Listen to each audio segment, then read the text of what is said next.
Tıbbi Bilgiler kanalımıza hoş geldiniz. Bugün size öksürüğe iyi gelen 10 mucize gıdayı anlatacağım. Ayrıca bitki çaylarının püf noktalarını da aktaracağım. Toz karabiber ve bal.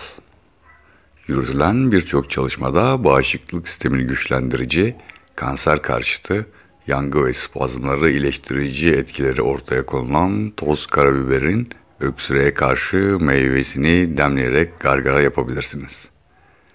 Ayrıca yine tane karabiberi ılık suda demleyip bir tatlı kaşığı bal ilavesiyle içebilirsiniz. Fakat reflü, gastrit ve ülser gibi sindirim sistemi rahatsızlıklarınız varsa bu çaydan sınırlı tüketmeniz gerekiyor. Yeşil çay ve kakule. Yeşil çayın yüksek antioksidan özelliği artık herkes tarafından bilinirken kakule ile birleşen yeşil çayın hem bağışıklık sistemi hem de boğaz yolu enfeksiyonlarında etkisi büyüktür. Yoğun derişimli çayı gargara olarak kullanabilirsiniz ve kakule ilaveli yeşil çayı günde 2-3 fincan kadar tüketebilirsiniz. Fakat hipertansiyon ve taşikardi probleminiz varsa günde 1 fincan içmeniz yeterli. Ayva çayı. Ayva çayının öksürükte yumuşatıcı ve yatıştırıcı etkisi bulunuyor. Bir çay kaşığı parçalanmış ayva tohumunu bir fincan su içerisinde 5-10 dakika kadar demledikten sonra içebilirsiniz. Genellikle bitki çayları hafif etkili olduğundan yemeklerden 30 dakika önce veya 1-2 saat sonra mide boşken içmeniz çayın olumlu etkisini arttıracaktır. Zencefil, karabiber, bal, limon ve tarçın. Bir yemek kaşığı bal, bir çay kaşığı toz zencefil, bir çay kaşığı toz karabiber, bir çay kaşığı toz tarçın ve yarım limonu karıştırarak gün içerisinde öğün aralarında mide boşken günde 2-3 tatlı kaşığı tüketerek öksürüğün tahriş edici etkisini azaltabilirsiniz. Meyan kökü, şahtere, zencefil. Bir tatlı kaşığı öğütülmüş meyan kökü, bir tatlı kaşığı şahtere ve bir tatlı kaşığı toz zencefili bir bardak kaynatılmış suyun içerisine ilave ederek 3-5 dakika demleyin. Bu çayı gün içerisinde 2-3 fincan kadar tüketebilirsiniz. Öksürüğünüzü kesecektir. Ihlamur. Öksürük denilince ilk akla gelen çay ıhlamurdur. İçerisindeki bileşenlerden flavonoidler iltihap giderici ve ağrı kesici etki gösterirken musilajların tahriş önlediği ve boğazı yumuşattığı yönde birçok veri mevcut.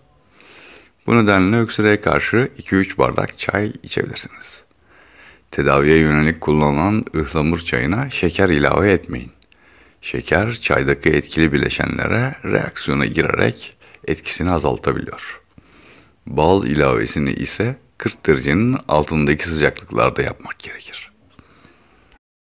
Ayva yaprağı.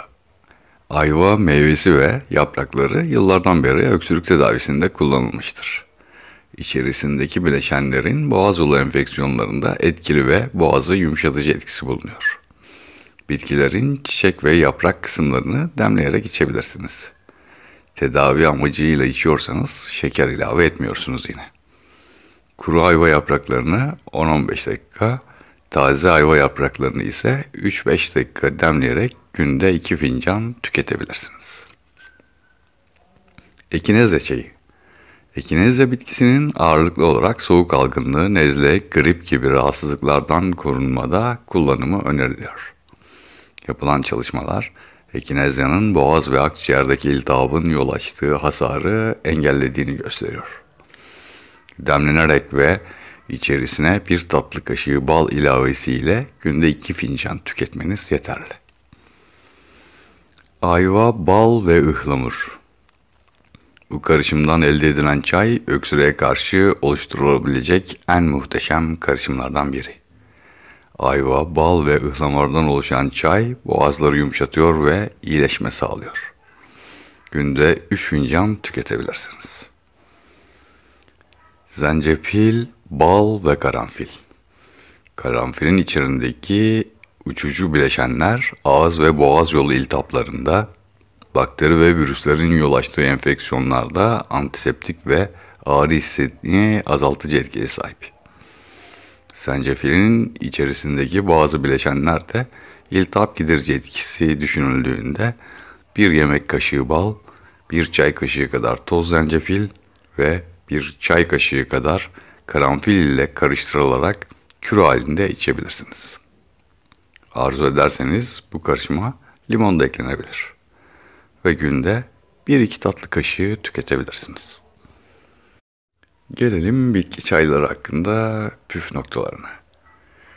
Bitki çaylarının bir kısmı demlenerek içilebildiği gibi bir kısmı da kaynatılarak içilmeli. Bu yöntemler arasında aslında büyük farklar var. Bitkilerin odun, kabuk, kök gibi kısımları kaynatılarak hazırlanmalı ve ortalama 30 dakika kaynatılmalı. Bitkilerin yaprak, çiçek gibi kısımları ise demlenerek hazırlanmalı ve demlenme süresi 5-15 dakika arasında olmalı. Her bitkinin de çayı olmuyor. Bitki bileşenlerinin sıcak suya dayanıklı olması gerekiyor. Bitki çayları tedavi amaçlı kullanılıyorsa şeker ilave edilmemeli. Bitki çaylarının etkisini gösterebilmeleri için açken tüketmelisiniz. Yemekten 30 dakika önce ya da yemekten 1-2 saat sonra. Çay hazırlanması aşamasında taze su kullanın. Aksi takdirde suyun içerisindeki mineraller değiştiği için çayın kalitesi olumsuz etkileniyor. Uçucu bileşenlere sahip çaylar için ağzı kapaklı fincanlar kullanın. Bitki kısımları çay yapılmak üzere ufalandığında oksijen ile teması açık hale gelip değişime uğrayabilir. Kapalı kaplarda saklayın.